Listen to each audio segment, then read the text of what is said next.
Meus queridos irmãos, que a paz do Senhor nos envolva a todos nesta noite.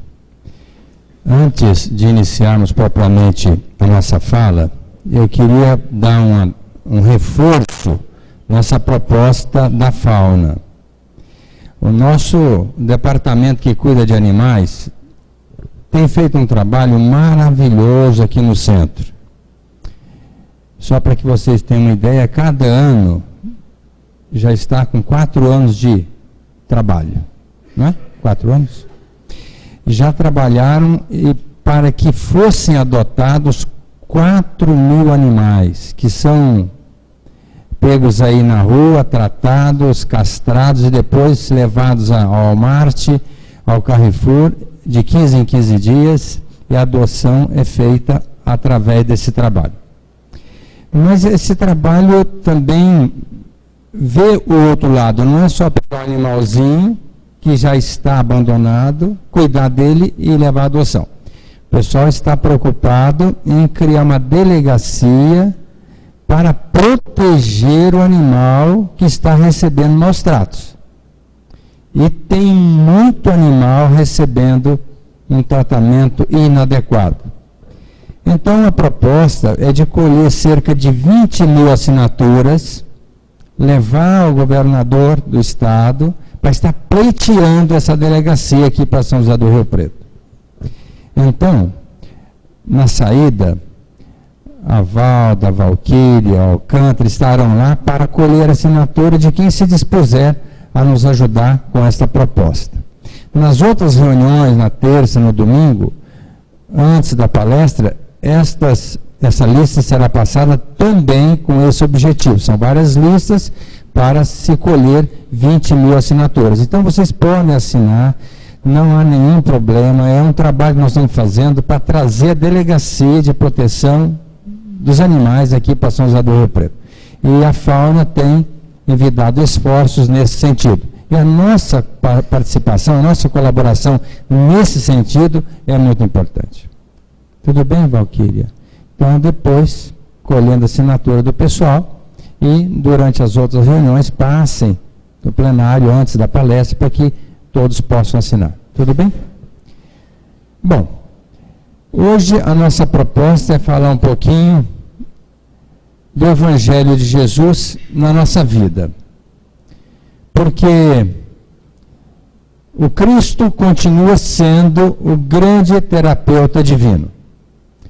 E se nós sofremos ainda, é por conta do nosso distanciamento dessa proposta evangélica.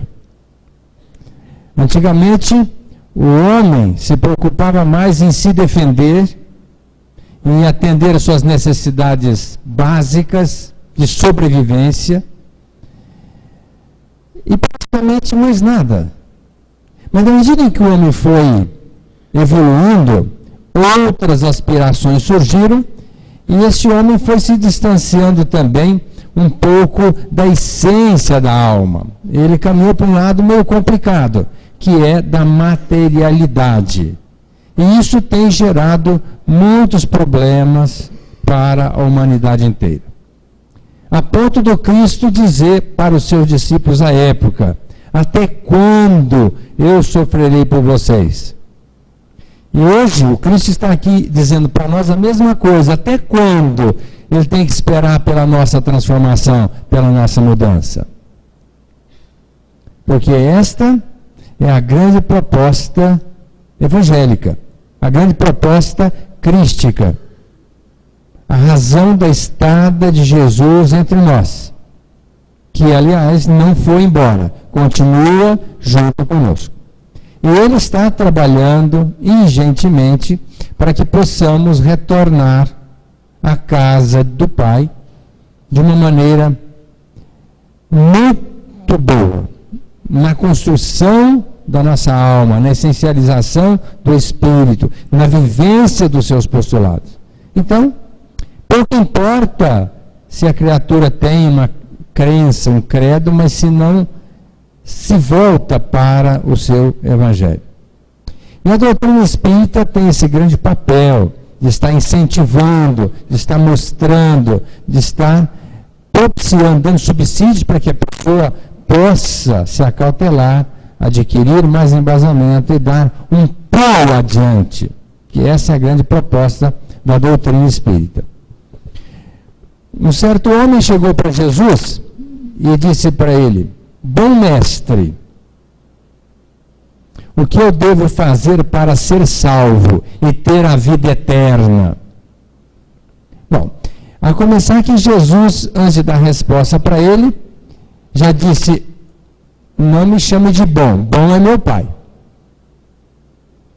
Então imagine se Jesus não se achava com a condição de ter esse título de bom, é porque ele sabia que Deus, sim, é que é incondicionalmente bom. É vamos dizer assim, um ser, se possamos nos exprimir assim, de uma conduta irretorquível, de uma misericórdia, de uma justiça, de um amor, de uma bondade inquestionável. Mas ele fez questão de se chamar de mestre, porque Jesus é o grande pedagogo, continua sendo e será sempre para nós a quem nós devemos seguir, trilhando o seu caminho. Parece até que eu estou falando chovendo no molhado.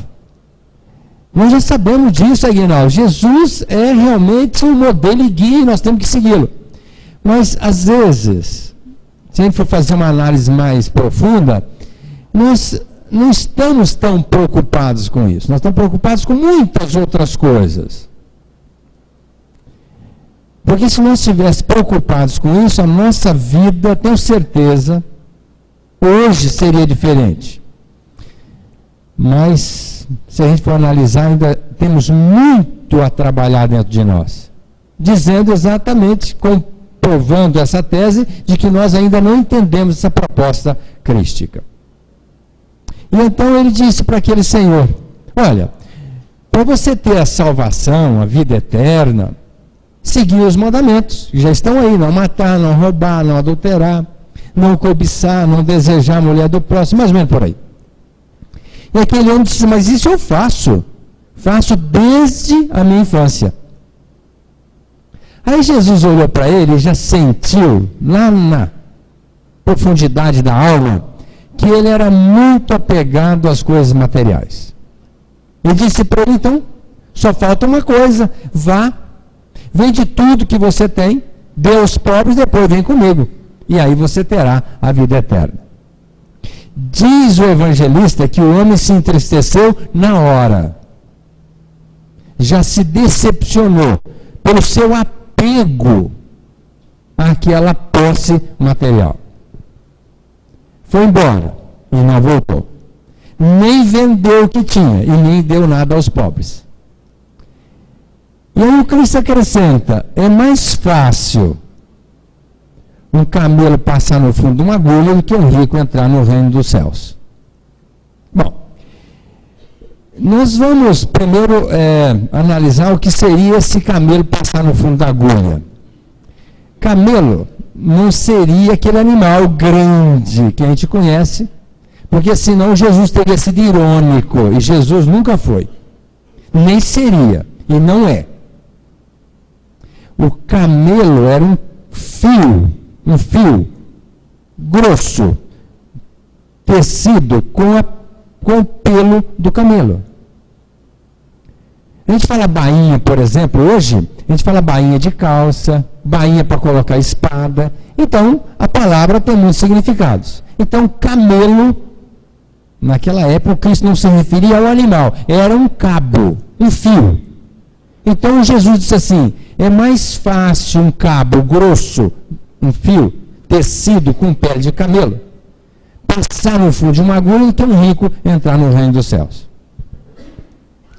Mas aí, de repente, a gente fica já estigmatizando. Quer dizer que o rico não entra? Não, ele não disse que é mais fácil o camelo passar, o fio passar no fundo da agulha. Não disse que o rico não entra no reino dos céus. E o reino do céu também, é bom que se diga, não é um lugarzinho lá em cima, está reservado para nós, não.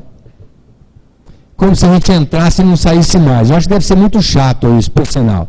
Entrar num lugar lá e ficar numa boa, esquecer do resto. A começar que se tivesse um filho sofrendo em qualquer lugar, eu mesmo não queria ficar no reino do céu, naquele lugarzinho, e deixar o filho sofrer.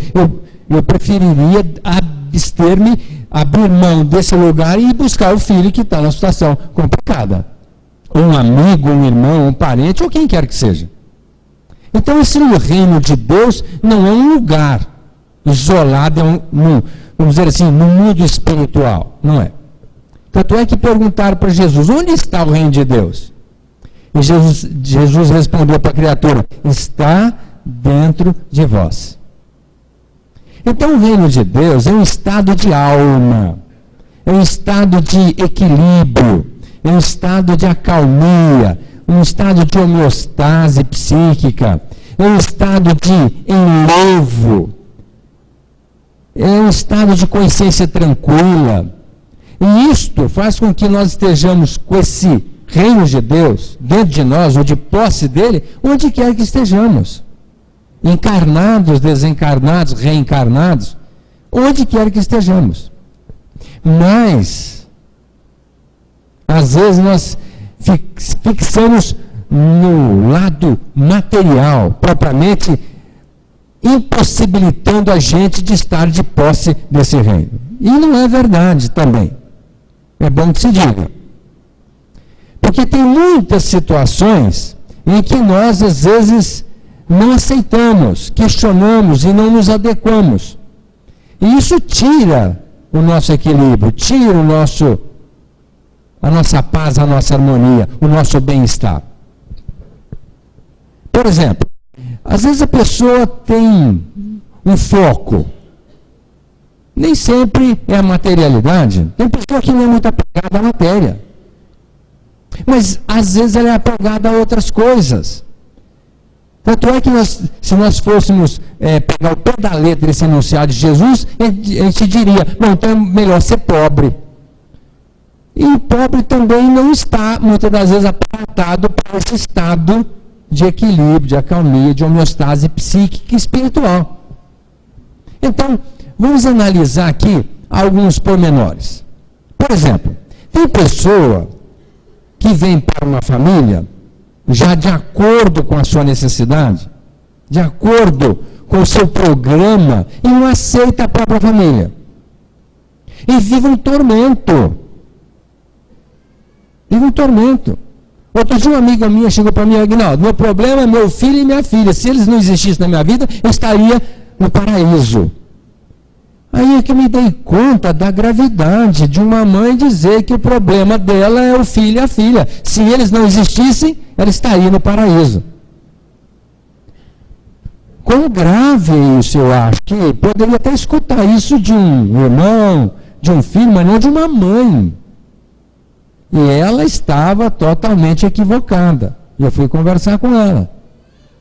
Eu disse que exatamente esses filhos que hoje ela tem, outrora, ela não deu tanta importância ao relacionamento afetivo, fraterno com essas pessoas.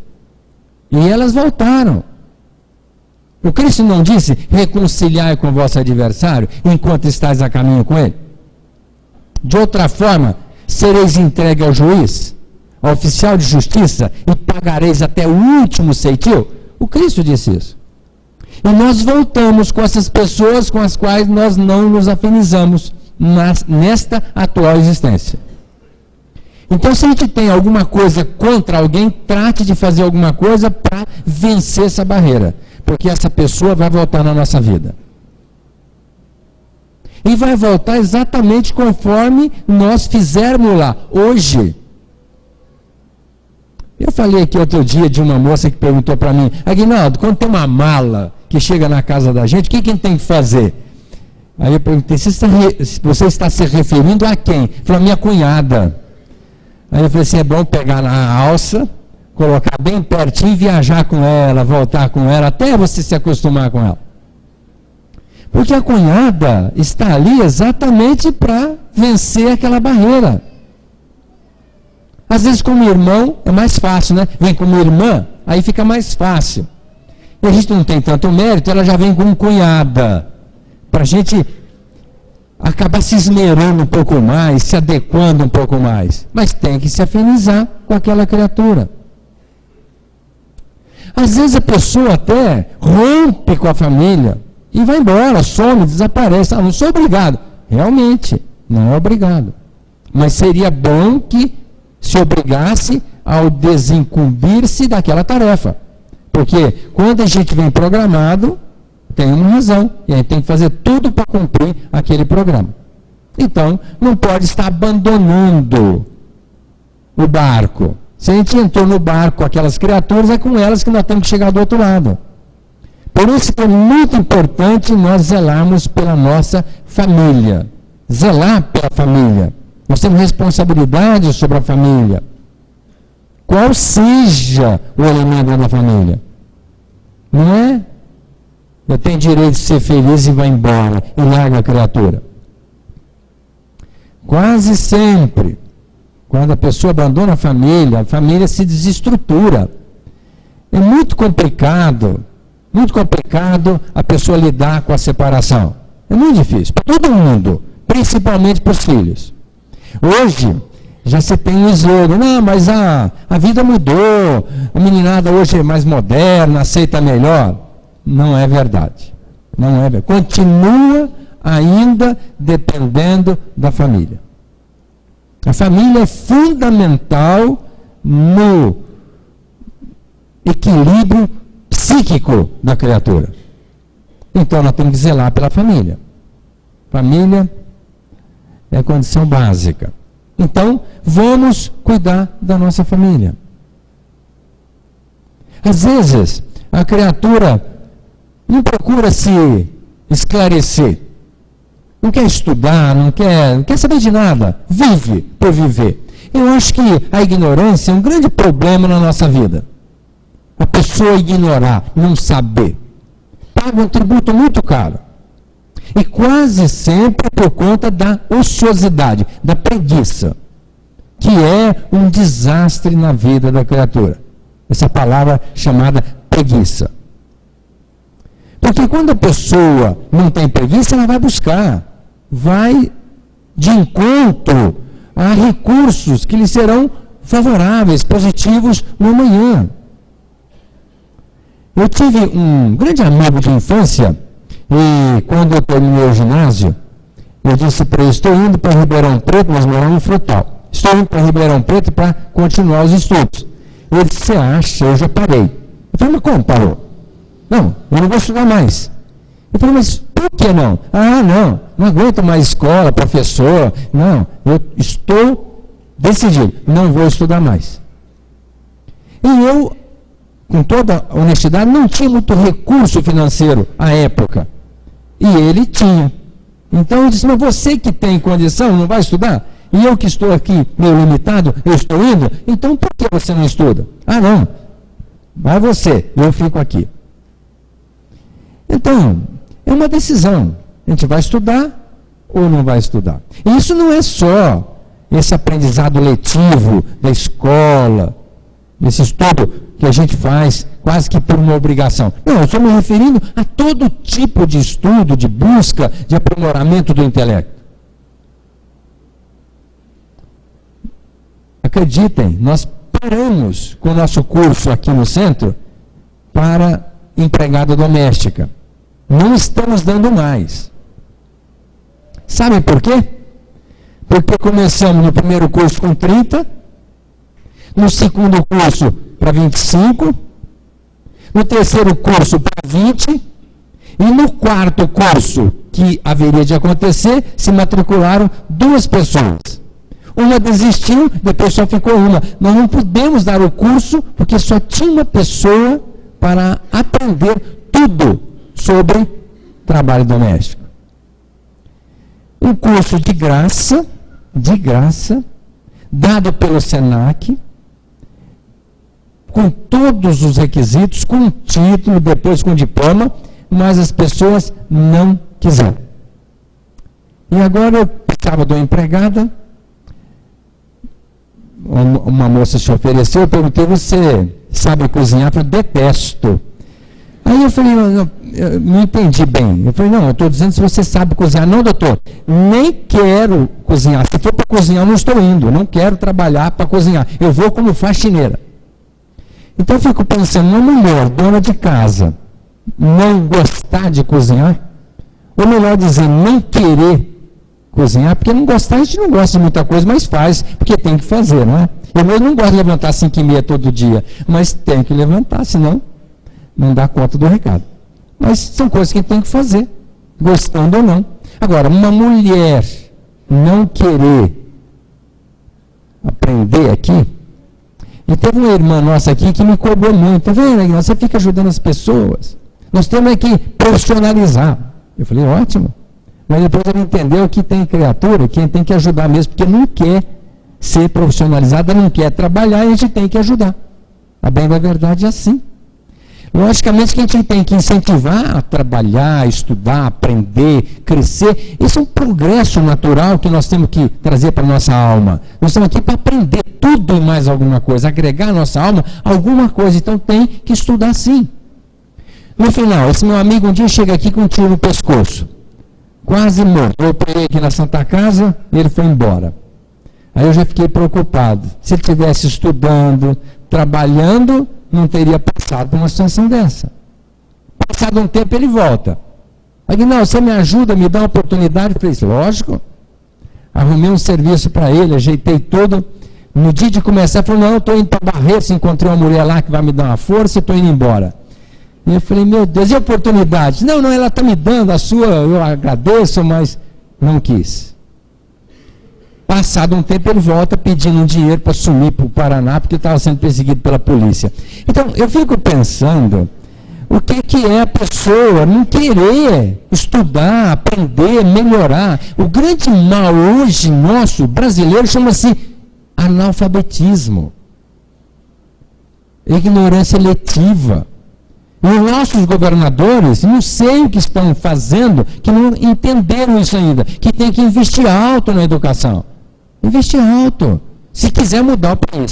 Faz um programa de 20 anos, um presidente passando para o outro, e veja o que vai acontecer daqui a 20 anos com o nosso país. Se investir na educação. Nós mudamos a fisionomia do nosso país. Nós continua dando a cesta básica. Continua ainda favorecendo a ociosidade. E sem trabalho e estudo, nós não vamos a lugar nenhum. Então, nós temos que aprender.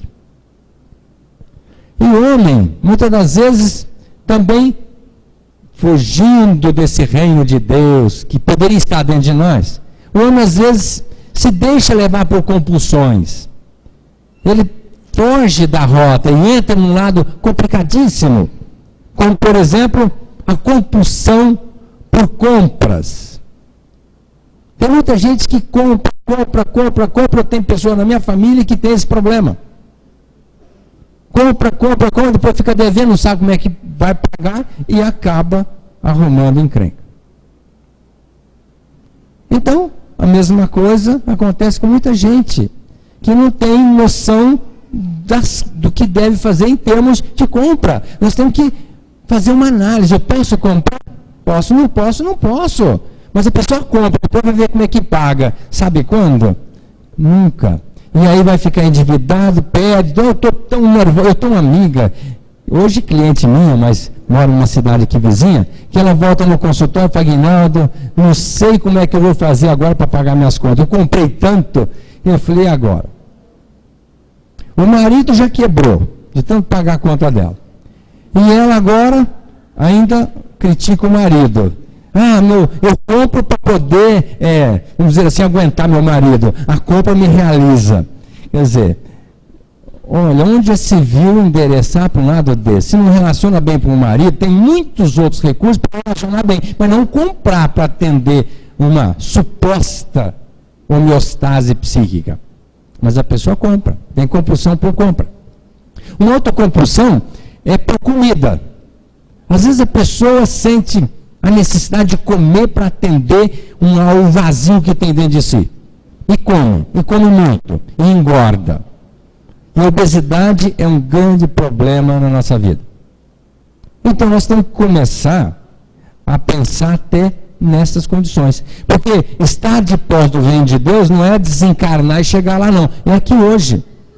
Então vamos ter um pouco mais de cuidado com a nossa compulsão. E o que até não engordar é fácil, dura emagrecer. E tem gente que começa a comer e vai comendo, buscando atender esse vazio que não é preenchido pela comida. Pode comer tudo mais alguma coisa, continua insatisfeito. Só que obeso. E aí gera problema. Eu estou falando isso porque a palestra aqui de domingo, o nosso Décio veio falar sobre a saúde. E ele falou que o médico às vezes quer ajudar a criatura, mas não consegue, exatamente porque a pessoa às vezes não entende essa sistemática. E a gente precisa zelar por isso, ter cuidado com essa compulsão. Compulsão pelo jogo. Tem pessoas que jogam e acabam com fortuna. Eu tenho um parente meu que ele acabou com tudo no jogo aqui em São José do Rio Preto. A mulher chegou para ele e disse, não dá mais para ficar com você. Porque você vai acabar com tudo. E eu tenho filho para criar e eu preciso fazer alguma coisa. E ele na compulsão pelo jogo. Quando a pessoa tem uma doença dessa, tem que procurar ajuda, tratamento. Não é chegar e, não tem jeito, eu nasci assim, vou morrer assim. Não, tem tratamento. Procurar um psicólogo, procurar um psiquiatra, procurar um tratamento. Como também a obesidade. Procura um nutrólogo, faz um tratamento e emagreça. Outro dia, eu tinha um raciocínio assim, só é gordo quem quer, né? Mas eu ficava pensando com a minha cabeça, né? Mas será que o gordo tem essa cabeça? Mas outro dia uma moça me procurou para fazer uma cirurgia e ela emagreceu 60 quilos. Eu disse para ela, mas você fez redução de estômago? Ela falou, não. Eu falei, mas como? Você emagreceu 60 quilos? Eu pesava 130, agora estou com 70. Emagreci 60 quilos. Eu perguntei, mas de que jeito? Doutor, é simples. Procurei um nutrólogo, fiz uma dieta e eu fui fazer exercício para emagrecer. Quanto tempo você levou para emagrecer? 60 quilos. Era 30 meses. Todo mês eu emagrecia 2 quilos. E hoje eu estou com esse corpo. Uma moça alta, 70 quilos, esbelta, perdeu 60 quilos. Só que ela teve esse entendimento que é possível. É possível. Hoje, infelizmente, está em moda a redução do estômago, que eu particularmente acho um desastre. Essa cirurgia foi criada para o obeso mórbido. Hoje se usa para alteração metabólica. Em determinadas situações, até que tudo bem. Mas o que está acontecendo com os gordinhos da vida, ao invés de fazer um regimezinho e se cuidar, vão fazer uma cirurgia bariátrica, redução do estômago. Não sabendo que é uma complicação na vida da pessoa. Não é tão simples assim. Muitos casos até dão certo, mas muitos casos não dão certo. Então, é bom que se pense na possibilidade de fazer um regime, de se cuidar, antes de pensar numa cirurgia bariátrica. Mas é quase sempre assim. A pessoa quer transferir para o psiquiatra a solução da sua doença mental. Quer transferir para o cirurgião bariátrico o problema da sua obesidade.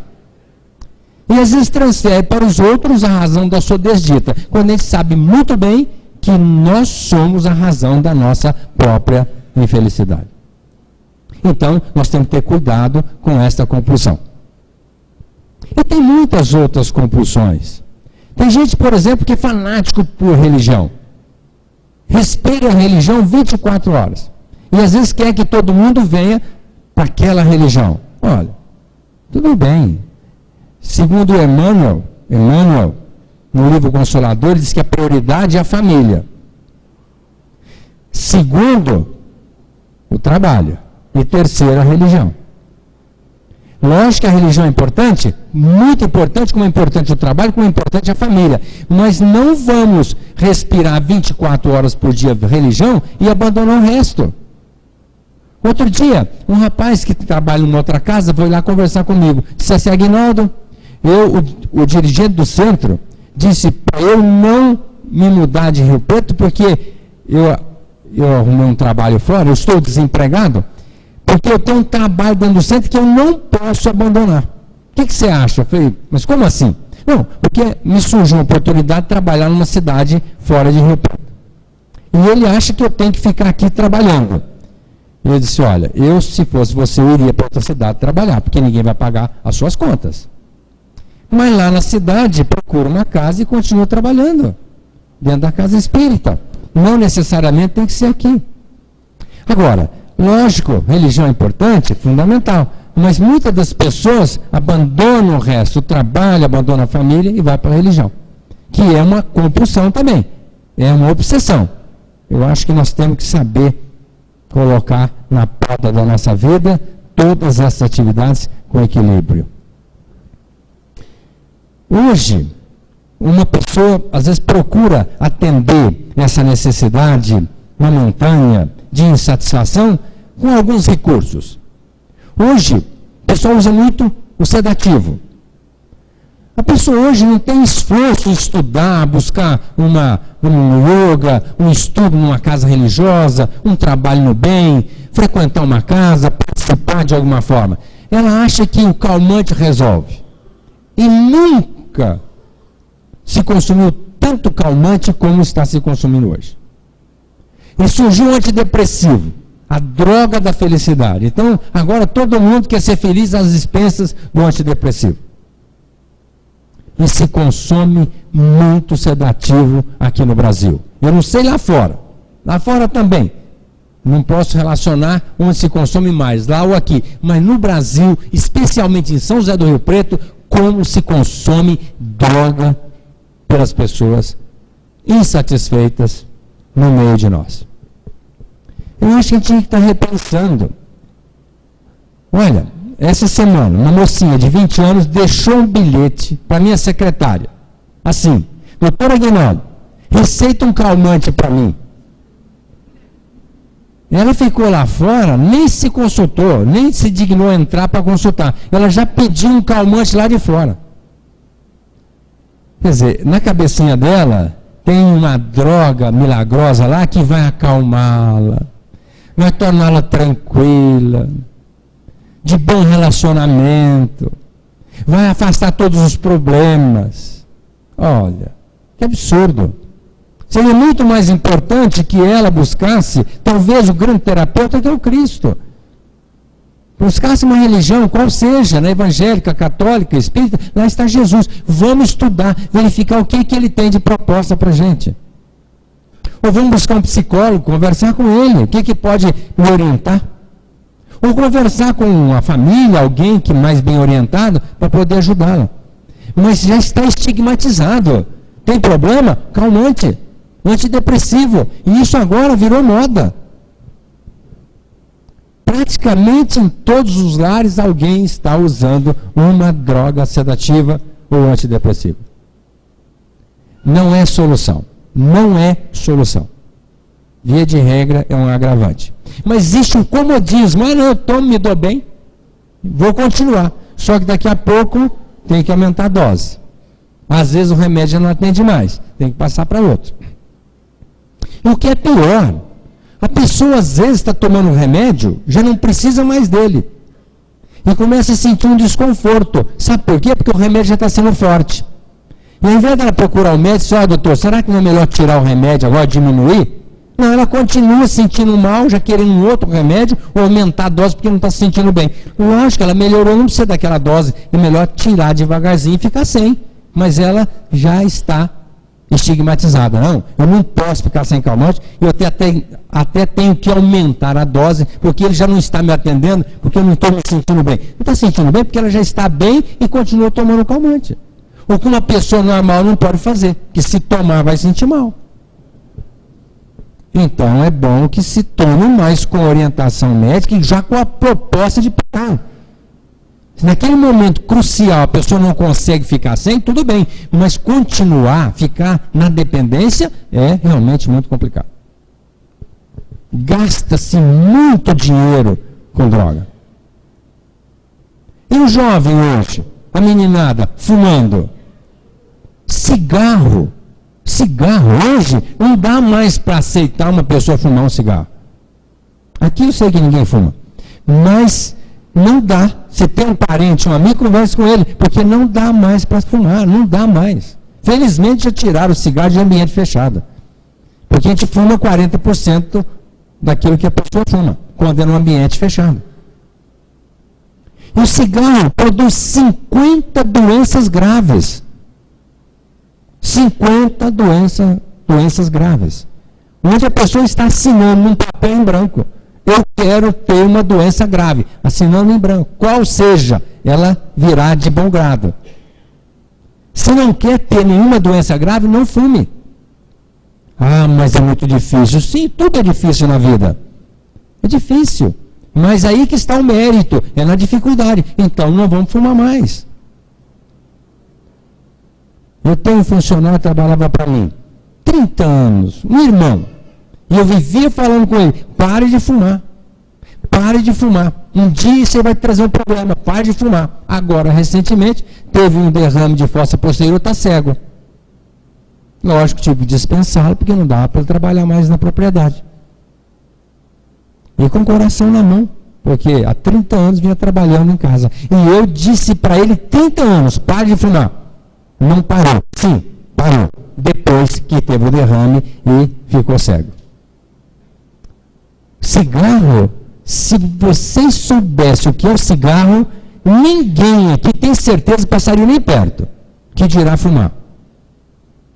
Mas fuma, continua fumando. Não sei como a pessoa tem coragem de fumar. Citaria N exemplos para vocês da gravidade do cigarro. Mas outro dia, eu operei uma moça de 24 anos, câncer no intestino. E eu disse para ela, de cada 10 cânceres, 9 é por cigarro. Certamente o seu é por cigarro, porque você fuma. Então agora você não vai fumar mais. Eu falei para ela. Passado um tempo, o marido dela se interna. Uma gastrite. E eu fui passar visita. Cheguei no hospital, ela levou a mãozinha para trás, mas a fumacinha saiu por cima. E eu disse, não acredito no que eu estou vendo. Não, ela já tirou a mão de trás, eu estava vendo que ela estava fumando. Eu disse, menina, eu não acredito. Você está curada do câncer do intestino. 5 anos, você está ótima. Agora você vai ter outro, não sei se você vai ser curada. Sabe o que ela respondeu para mim? Doutor Aguinaldo, eu não acredito que o cigarro dê câncer em ninguém. Então, se ela não parar rapidinho, devo esperá-la para operá-la numa época oportuna, com a tristeza na alma, porque não é nada agradável uma pessoa consumir-se, macular-se, estiolar-se, agredir-se por conta de um papelzinho com fuminho dentro dele. Tem até um slogan que disse assim, o cigarro é um fogo numa ponta e um dobro na outra, né? É mais ou menos assim. Porque a pessoa, no meu ponto de vista, ela está totalmente ignorante do que ela está fazendo. Porque se ela soubesse, não fumaria. Um dia um amigo meu entrou no meu consultório com 53 anos, com dificuldade para respirar. Eu disse para ele, qual seria a sua mensagem para um jovem de 16 anos que fuma? Ele disse, doutor, um jovem de 16 anos não é capaz de entender que eu, com 53, quero fazer tudo e não consigo fazer nada. Então, se tem algum jovem aqui fumando, principalmente as mulheres estão fumando muito. A gente anda na rua, as menininhas, as mocinhas, estão todas com cigarro na mão. Que pena. E eu existo, por exemplo, por que começa? Para ser diferente, para ser legal, para ser bonito, para ser... Olha, não é por aí. E ainda agora, maconha. A moçada está usando maconha. Achando que maconha pode ser usada, não faz mal para ninguém. Se maconha não fizesse nada, faz uma coisa terrível, que é tirar a atitude da pessoa. A pessoa que fuma maconha, ela não tem atitude. Na sequência, ela não consegue realizar aquilo que está no seu plano. Até quer, mas não consegue. Ela tira a atitude da pessoa. Pode ver, qualquer pessoa que fuma maconha, não, mas eu fumo, me dá força, me dá coragem, me deixa numa boa.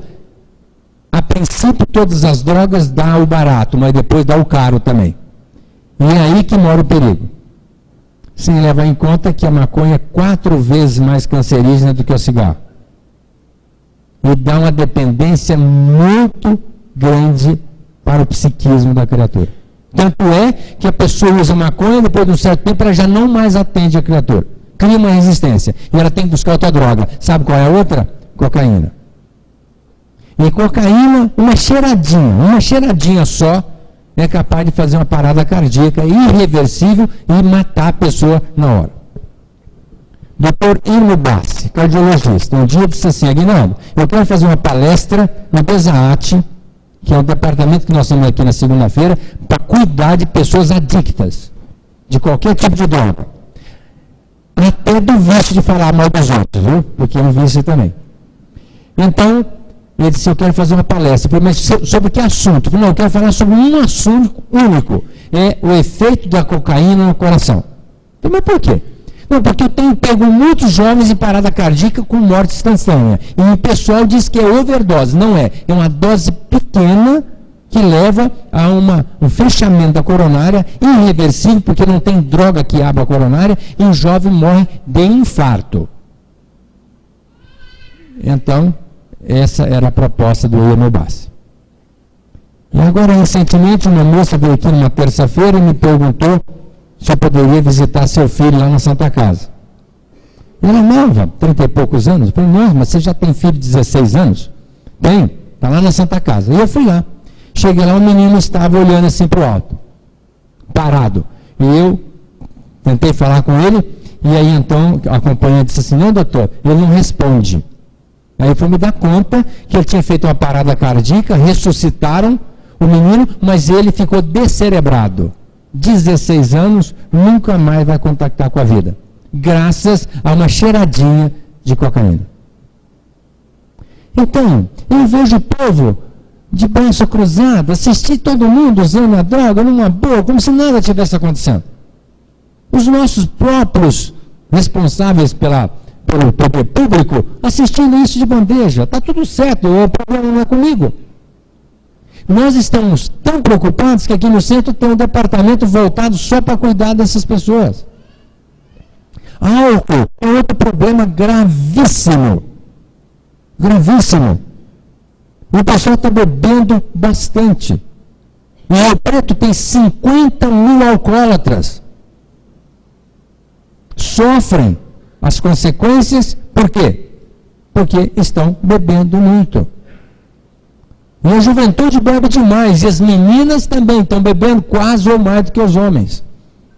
O que se espera lá na frente para essa mocidade? Nós temos que conversar com os nossos filhos. Mas hoje se faz uma casa, a primeira coisa que fala para o arquiteto: olha, eu quero um bar dentro de casa.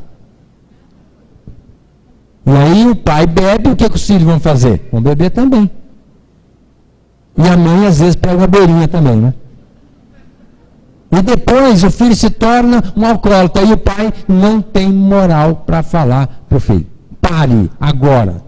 E ele vai continuar e vai sofrer as consequências.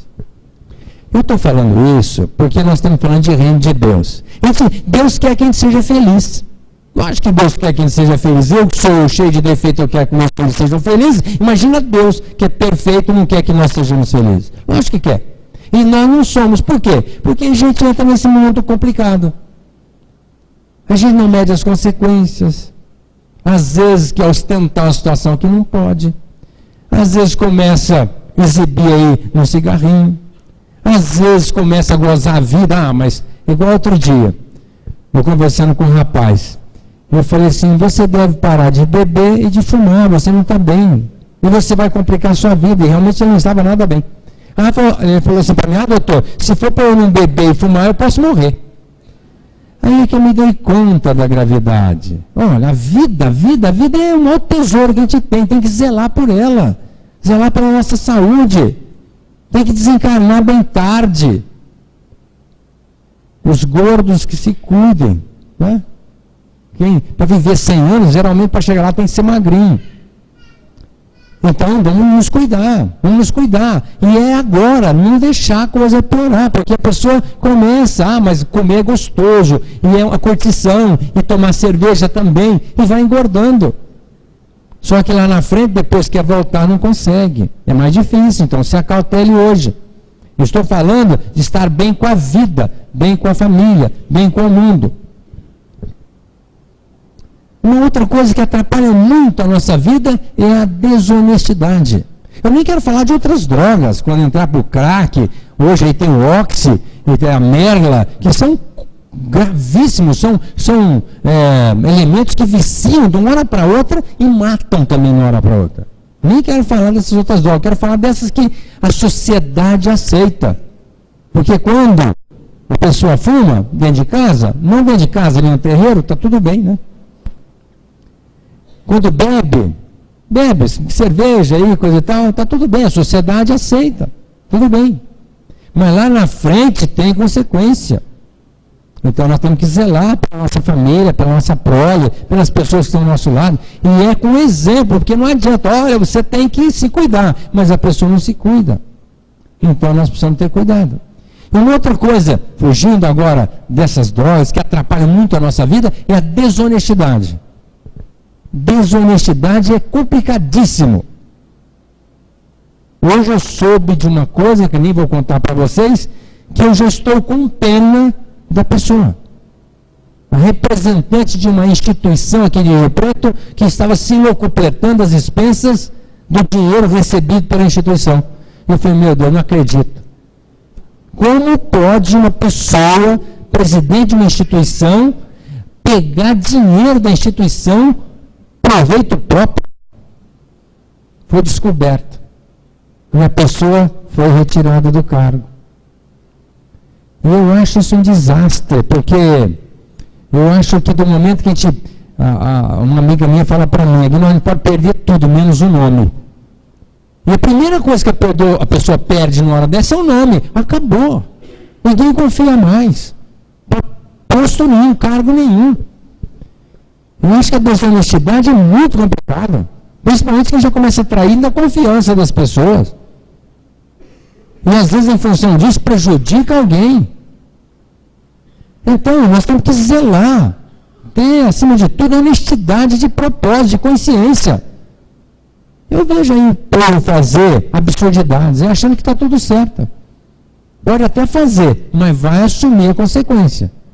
A doutrina espírita é clara. A semeadura é livre, mas a colheita é certa. Se é desonesto hoje, vai devolver depois. Se não devolver nessa encarnação, vai devolver na outra. Mas matematicamente vai devolver na outra. Então, é bom que se cuide. Até os impostos, olha o que o Cristo disse: dá a César o que é de César e a Deus o que é de Deus.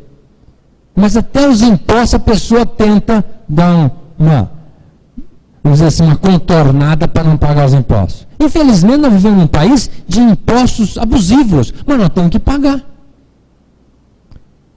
Às vezes a pessoa, mas se não pagar a gente não vive, não dá para manter a firma. Tudo bem, se isso é uma verdade, tudo bem. Mas eu acho que é bom que a gente esteja revendo isso.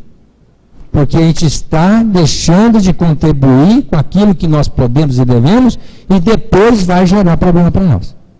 Desonestidade é complicado. Até aquilo que nós estamos vendendo, a gente sabe que a gente está vendendo por um preço abusivo, isso é de nossa responsabilidade. Então, é uma preocupação que a gente tem. Eu, quando vou operar um doente, cirurgia particular, isso me preocupa. Porque eu não sei se o que eu estou cobrando é realmente justo ou não. Não sei, é difícil a gente avaliar isso.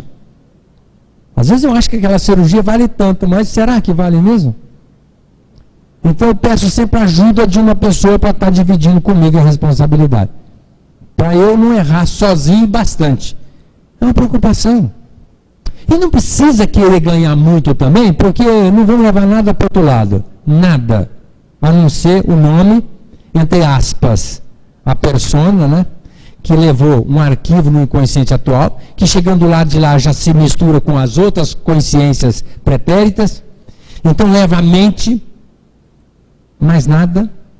Então é bom que a gente leve uma mente tranquila, não ficar preso às coisas materiais que ficam do lado de cá, porque quanto mais, como diz o Cristo, onde está teu tesouro, está teu coração. Às vezes a pessoa quer ser rica, rica, rica para quê?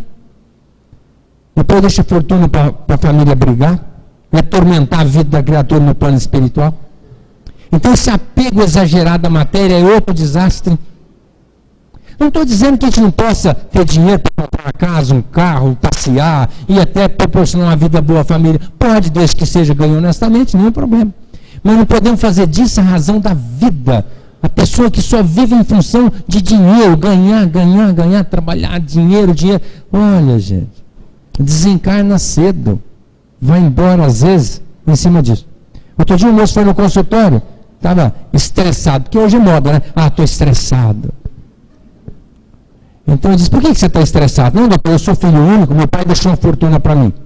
Eu tenho usina aqui, outra usina lá, agora estou construindo no Pernambuco. Eu falei, uma usina no Pernambuco? Sim. E você tem alguém que vai tomar conta dessa usina lá para você? Eu falei, não, pior, doutor, é que eu sou agregador, eu gosto de tudo que esteja na minha mão. Eu falei, vai desencarnar cedo. Não falei para ele, mas pensei. Vai infartar. 28 anos esse moço tem. 28 anos. Milionário. E uma usina lá no Pernambuco. Olha, constrói outra aqui perto, para por aí, dá direitos aos funcionários, até uma participação de lucro, faça as famílias que trabalham lá mais felizes, divida um pouco, não precisa de tanto. Mas a pessoa, quanto mais tem, mais quer, e fica escravo depois disso. E o reino de Deus, quem está esperando, está longe. Está longe. Então não é só apego à matéria, igual o Cristo disse, mais fácil um camelo entrar no fundo da agulha do que um rico entrar no reino dos céus, não. Não é, não. Um pobre que é viciado também tem problema. Uma pessoa pobre que tem condutas desequilibradas é outro problema. Por isso é que a religião é fundamental na nossa vida. A religião é muito importante, porque é aqui que nós vamos aprender sobre os postulados do Cristo. Eu vim para que tenhas vida e vida em abundância. Ninguém vai ao Pai a não ser por mim. Conheça a verdade e ela vos libertará. Eu sou a verdade, disse o Cristo. Então, nós temos que estar começando a rever a nossa vida. Será que ser feliz é isso? Será? A pessoa fuma. Agora o rapazinho chegou para mim e falou, não, mas a maconha me acalma. Eu falei, não é verdade. A maconha é excitante. Como o cigarro também é. Não, doutor, mas eu fumo, eu fico tranquilo. Eu falei, não. Você tem uma síndrome de abstinência e você atende a síndrome da abstinência fumando. Aí tudo bem. Você está numa sofreguidão por falta da nicotina ou da maconha, da cannabis, né? Então, se você fumar, você atende aquela necessidade e deixa de haver aquele desajuste por falta da droga. Então, não é que o cigarro e a maconha acalmam, não. Pelo contrário, são excitantes. Mas aquela ideia de que acalma. Então, nós temos que começar a rever. Tem jeito da gente mudar. Tem jeito, precisa investir alto na nossa mudança, no nosso equilíbrio. E a doutrina espírita tem uma receita muito boa. Fazer o bem para o próximo. Aceitar a vida como ela é. Nós estamos aqui por misericórdia, então aceite a vida. E a pessoa que não aceita a vida, com as suas particularidades, via de regra entra em depressão, que é um desastre. Aceite a vida como ela é. Tente melhorar, porque a gente melhora, a vida melhora também. A gente muda o mundo, e o mundo muda a nossa volta. Então nós temos que investir em nós. E a doutrina está dando subsídios para a gente entender e mudar. E um grande recurso é o trabalho no bem. Fazer o bem ao próximo. Diz o Chico, que será o nosso futuro advogado. O trabalho no bem. Então, vamos procurar o reino de Deus. O reino de Deus está dentro de vós. Nós podemos viver hoje num paraíso. Podemos estar muito bem aqui hoje, tranquilos, calmos, serenos. Podemos estar aqui de posse de uma saúde, no momento que a gente esteja com amor no coração, não guardando nenhuma mágoa, nenhum ressentimento, conforme nos colocou o Décio no domingo passado. Então, posto isso, vamos investir alto para que nós estejamos de posse desse reino de Deus e vivemos uma vida plena aqui hoje para a alegria de Jesus. Para que ele não venha repetir de novo. Até quando eu vou